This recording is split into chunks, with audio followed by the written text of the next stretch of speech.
আজকে কথা বলবো বাংলাদেশের সেরা একজন অভিনেতা এটিএম শামসুল জামান। এটিএম শামসুল জামান, শুনি সে কি বলছে মরার আগে। আমার যদি আর একটা জীবন আল্লাহ দিত, খাওয়া পড়ার অভাব না থাকতো, আমি নিশ্চিন্তে যাক, সেই দুনিয়া আরেকবার আসতে পারলাম, ভালো কাজ করবো। না থাকতো, আমি নিশ্চিন্তে অভিনয় করতে পারতাম। কি কি কি কি কি আরে বলুন কি? নিশ্চিন্তে অভিনয় করতে পারতাম। समझ रहे हो समझ रहे हो आप? শয়তান শয়তানের পন্ডিতই থাকে। আল্লাহ পাক শয়তান রে কত সুযোগ সুবিধা দিয়েছে, তারপরে শয়তানকে আমি যেমন আছে এমনি বালা। তো এটিএম শামসুজ্জামান মরার আগেও ভালো একটা কথা বললে যেতে পারলো না। আমি মনে করছি এটিএম শামসুজ্জামান বলবো যে এই দুনিয়ায় যদি আরেকবার আসতে পারি, আল্লাহ তাআলার নামাজ রোজা হজ জাকাত এইগুলো করব।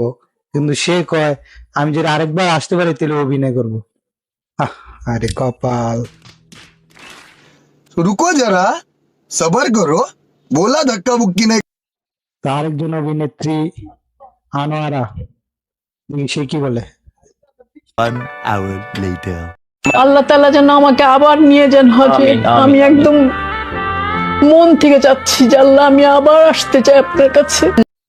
মাশাল্লাহ মাশাল্লাহ, আল্লাহু আকবার।